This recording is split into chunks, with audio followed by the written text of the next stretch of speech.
زمین و آسمان میں ایک عظیم حادثہ ہو. اور جیسے اللہ نے ہمیں انفرادی موت کا علم نہیں دیا کہ ہم پر موت کب آئے گی، یہ کوئی نہیں جانتا. اور اس میں بھی اللہ کی رحمت ہے. اگر ہمیں پتا ہو کہ ہم نے کل مرنا ہے تو کل آنے سے پہلے آپ گویا کہ مر جائیں گے.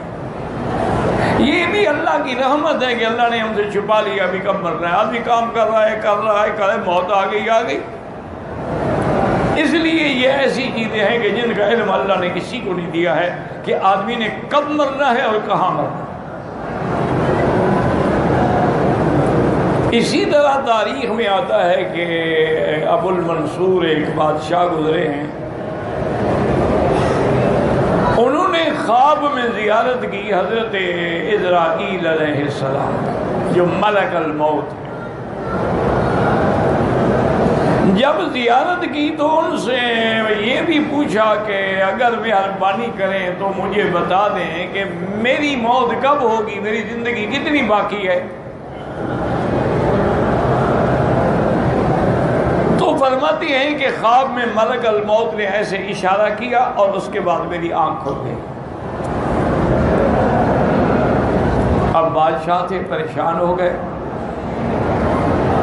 انہوں نے بلایا اپنے مولویوں کو، اپنے لوگوں کو بلایا. انہوں نے اب دنیا میں یہ تاریخ ہے کہ ہمیشہ مولوی ہر قسم کے ہوتے ہیں، علماء حق بھی ہوتے ہیں، علماء سو بھی ہوتے ہیں. یہ ساری زندگی کی بات ہے، تمام ادوار کی بات ہے، ہر دور میں ایسا ہوتا ہے.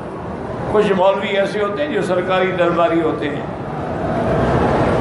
کہ جو سرکار کا موڈ آیا اسی کے مطابق فتویٰ دے دیا.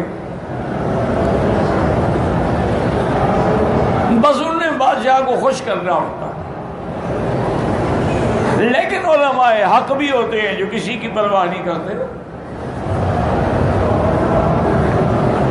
تو اس نے بہت سارے مولوی صاحبان کو پوچھا کہ بھئی یہ کیا مطلب ہے. کسی نے خوشامد میں کہا کہ جی اس سے مراد ہے کہ ابھی آپ نے 500 سال زندہ رہنا ہے.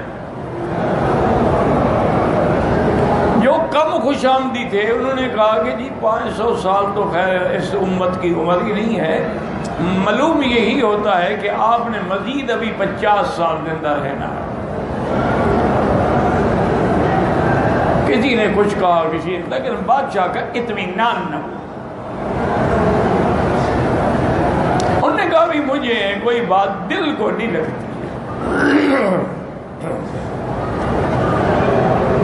تو لکھتے ہیں کہ انہوں نے امام ابو حنیفہ رحمۃ اللہ علیہ کے شاگرد تھے امام ابو، ان سے رابطہ کیا کہ حضرت میں نے یہ خواب دیکھا ہے. اور خواب مجھے سمجھ، خواب عجیب دنیا ہے نا، اس کا تعبیر رؤیا جو ہے یہ ایک علم ہے، یاد رکھو. اس لیے خواب کسی کو نہ بتایا کرو. اگر خواب ڈر والا ہے تو بس 3 دفعہ بائیں ہاتھ تھوک دو اور لا حول پڑھ کے سو جاؤ، کچھ اور کسی کو نہ بتاؤ، کچھ بھی نہیں ہوگا. اور اگر خواب ہے یعنی برا نہیں ہے لیکن سمجھ نہیں آتا کہ کیا ہے، تو پھر یہ بھی حکم ہے کہ اس آدمی کو خواب بتاؤ جو عالم ہو اور جس کو تعبیر رؤیا سے علم ہو، تاکہ وہ صحیح تعبیر دے. بعض اوقات ایسا ہوتا ہے کہ اگر کسی نے غلط تعبیر دی تو اسی طرح ہو جائے گا.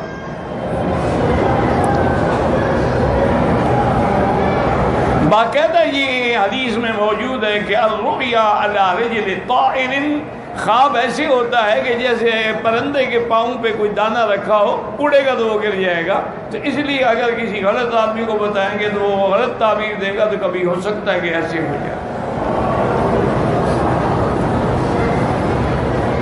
انبیاء علیہم الصلاۃ والتسلیم میں اللہ نے یہ علم جو ہے حضرت یوسف علیہ السلام کو دیا تھا، اور حضور صلی اللہ علیہ وسلم کو بھی اللہ نے یہ علم عطا فرمایا تھا. اور حضور کے بعد پھر صحابہ میں سب سے زیادہ حضرت ابو بکر صدیق رضی اللہ تعالی عنہ کو اللہ نے علم دیا تھا. اور اسی طرح پھر تابعین میں بڑے بڑے لوگ پیدا ہوئے ہیں، جیسے محمد ابن سیرین ہیں. ان کو بھی اللہ نے تعبیر رویا کا علم دیا تھا اور انہوں نے اس پہ کتابیں بھی لکھی ہیں، وہ بہت بڑے معبر تھے، کیونکہ خواب بڑی مشکل چیز ہے۔ خواب کبھی جو آپ دیکھتے ہیں نا اس کے بالکل الٹ ہوتا ہے، اور کبھی خواب بالکل اسی طرح ہوتا ہے جیسے آپ دیکھتے ہیں۔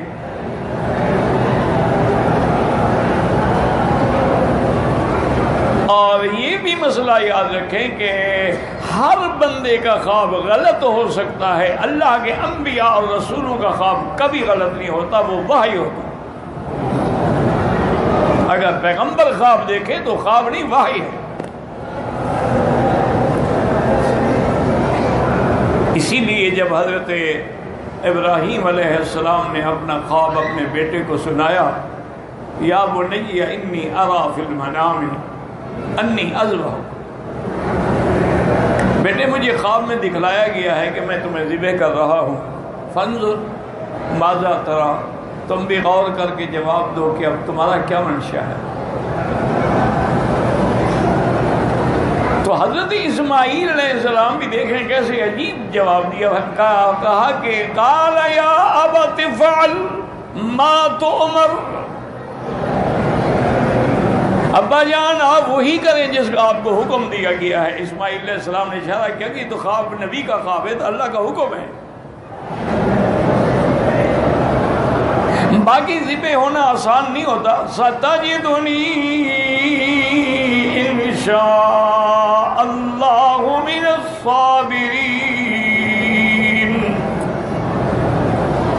آپ مجھے صبر کرنے والوں میں پائیں گے۔ تو اب خواب تو یہ دیکھا، لیکن حضرت اسماعیل ذبح تو نہیں ہوئے نا، اللہ نے ان کے بدلے میں جنت سے مینڈا بھیجا، وہ ذبح ہو گیا، اسماعیل کو بچا لیا۔ تو خواب کبھی ایسے یعنی جو دیکھو اس کے الٹ ہوتا ہے، اور وہ قربانی اللہ کو ایسی پسند آئی اور ایسی قبول ہوئی کہ قیامت تک ہر مسلمان قربانی کر رہا۔ سنت ابیکم ابراہیم، تمہارے ابا ابراہیم کی سنت ہے۔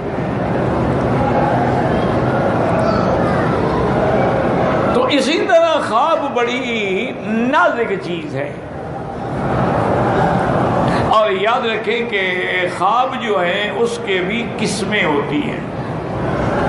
بعض خواب جو ہیں وہ تو احلام ہوتے ہیں، کیا معنی، سارا دن جس کام میں لگے رہے وہی رات کو بھی اسی کے خیالات میں کھو گیا۔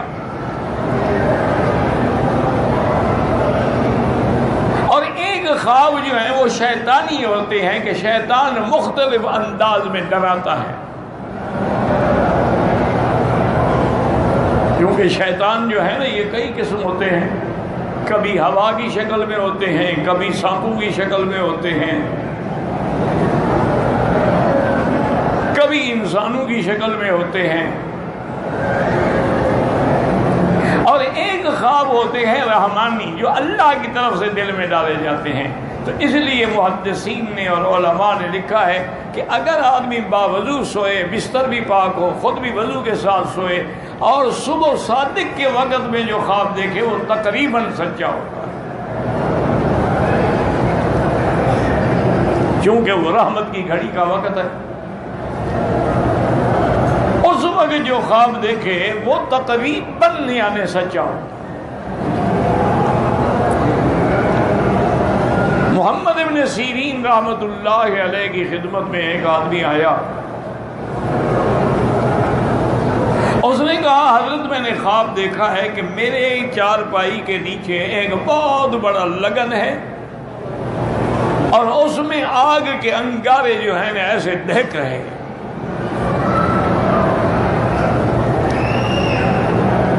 آپ نے فرمایا اچھا خواب ہے، تمہیں اللہ کی طرف سے کوئی دولت ملے گی،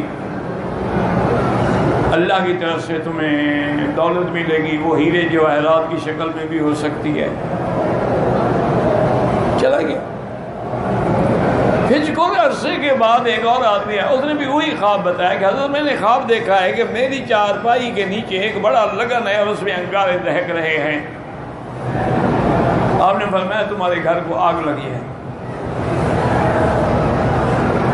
تو جلدی جاؤ۔ تو شاگردوں نے کہا کہ حضرت آپ بھی بادشاہ ہیں، کسی کو بتاتے ہیں دولت ملے گی، اس غریب کو بتایا تیرے گھر کو آگ لگ جائے گی۔ انہوں نے کہا اللہ کے بندے میں نے نہیں بتایا، تعبیر بندی ایسی تھی۔ اس نے جب خواب دیکھا تھا تو سردیوں کا موسم تھا، تو سردیوں کے موسم میں آگ نعمت ہوتی ہے، ہر کوئی گھر میں آگ جلاتا ہے کہ گرمی رہے۔ اس نے جو خواب دیکھا یہ گرمیوں کا موسم ہے، گرمیوں کا موسم میں تو آگ عذاب ہوتی ہے، میں نے کوئی غلط تعبیر تو نہیں دی۔ تو یہ ایک علم ہے، علم تعبیر رویا۔ اور یہ بھی یاد رکھیں کہ اگر کسی کو یہ علم نہ ہو تو وہ کوئی خواب کچھ بتا دے کہ بھائی میں تعبیر نہیں جانتا، کسی اور عالم سے پوچھیں۔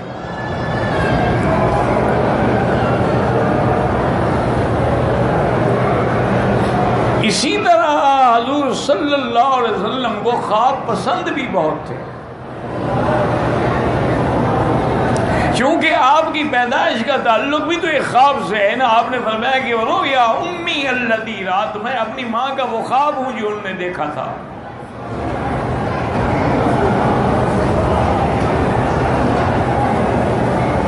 اور اسی طرح حضور فجر کی نماز کے بعد جب بیٹھتے تو صحابہ سے پوچھتے بھی ہر رات رویا اللیلہ، کسی نے خواب دیکھا ہے؟ جیسے دیکھا وہ آگے آ جائیں۔ اور جو آدمی خواب میں جھوٹ بولے نا وہ اعظم الفریت اللہ، وہ اللہ پر سب سے بڑا جھوٹ ہوتا ہے کہ خواب نہیں دیکھا اور کیا میں نے دیکھا ہے۔ جیسے آج کل آپ کے پیر اور مولوی اکثر خواب دیکھتے ہیں اور جھوٹے ہوتے ہیں، وہ بتا رہا ہو، ان کا خواب بتا رہا ہوتا ہے کہ جھوٹ ہے۔ اب جیسے خواب دیکھا جائے کہ حضور پاک کی زیارت ہوئی، حضور پاک آئے، بڑے ناراض تھے، میں نے ان کی منت کی، پاؤں پکڑے، راضی ہوئے، انہوں نے فرمایا اب میں تیرے ادارے میں آؤں گا لیکن میری ٹکٹ کا انتظام کرو۔ ایمان سے کہے معراج پر ٹکٹ کس نے لے کے دی تھی؟ جب 7 آسمانوں کی سیر ہوئی۔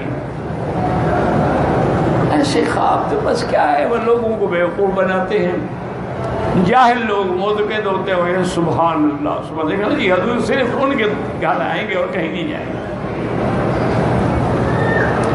اور حضور کی ٹکٹ کے لیے اس نے اللہ عالم لاکھوں چندہ کر لیا۔ حضور کے لیے ٹکٹ لینی ہے نا، پتہ ہے جہاز چارٹر کرنا پڑے گا، کیا ہوگا۔ انا للہ و انا الیہ راجعون۔ اللہ ہدایت دے، زندہ ہیں، اللہ ہدایت دے۔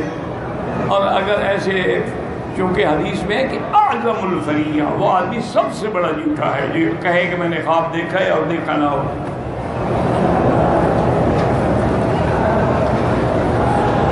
اسی طرح سیدہ عائشہ صدیقہ رضی اللہ عنہا نے بھی خواب دیکھا اور اپنے ابے کی خدمت میں عرض کیا کہ ابا جان میں نے آج رات بڑا عجیب خواب دیکھا ہے کہ آسمان کا چاند اترا اور میرے حجرے میں آ کے غائب ہو گیا،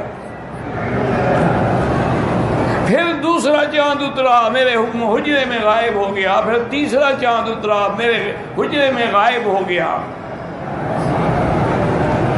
سیدنا ابی بکر رضی اللہ عنہ بالکل خاموش ہو کے چپ کر کے گھر سے چلے۔ بی بی عائشہ فرماتی ہے حالانکہ یہ آپ کی عادت مبارک نہیں تھی، آپ تعبیر دے دیتے تھے لیکن آپ نے کوئی تعبیر نہیں دی، میں بھی ڈر کے خاموش ہو گئی۔ تو سیدہ فرماتی ہیں کہ جب دفن رسول اللہ صلی اللہ علیہ وسلم فی حجرتی، جب سب سے پہلے سرکار دو جہاں کی وفات ہوئی اور میرے حجرے میں حضور کی قبر مبارک بنی اور آپ دفن ہوئے، تو ابا روتے ہوئے آئے اور کہا کہ عائشہ ھذا اول قمر من اقمارک، آج پہلا چاند تیرے گھر میں آ گیا۔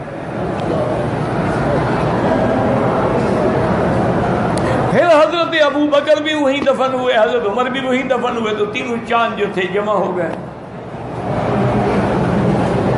تو سیدہ عائشہ کا خواب بھی تو کوئی ایسا نہیں ہوتا، وہ بھی تو صدیقہ ہے نا، بنت صدیق ہے۔ تو اب جناب بادشاہ نے بلایا کہ حضرت میں نے یہ خواب دیکھا ہے کہ میں نے اسرائیل علیہ السلام، انہوں نے کہا میں ملک الموت ہوں، میں نے کہا یار ملک الموت ہو تو تمہارے پاس ریکارڈ ہوگا نا، میری کتنی زندگی باقی ہے، وہ اشارہ کر کے چلے گئے. انہوں نے کہا حضرت تم نے ٹھیک کیا ہے. انہوں نے بتلایا کہ خمس لا یعلمہن الا اللہ. حضور کی حدیث ہے کہ یہ 5 چیزیں ہیں جن کا علم اللہ کے سوا کسی کو نہیں. ان اللہ عنده علم الساعة وینزل الغیث ویعلم ما فی الارحام وما تدری نفس ماذا تکسب غدا وما تدری نفس بأي ارض تموت. اللہ نے فرمایا یہ 5 چیزیں ہیں.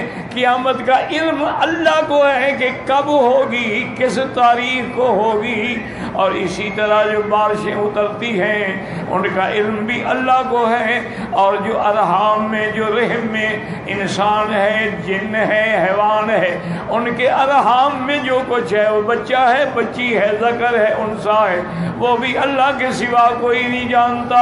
وما تدری نفس ماذا تکسب غدا, اور کوئی نہیں جانتا کہ میں کل کیا کروں گا. وما تدری نفس بأي ارض تموت, اور کوئی نہیں جانتا کہ میری موت کس زمین پہ آئے گی. تم فرشتے نے تو اشارہ کیا ہے کہ بادشاہ سلامت یہ 5 چیزوں کا علم کسی کو ہے نہیں. جب علم نہیں ہے تو میں آپ کو کیسے بتاؤں. تو بہرحال یہ ہے کہ علم رویا جو ہے یہ بڑی عجیب سی بات ہے.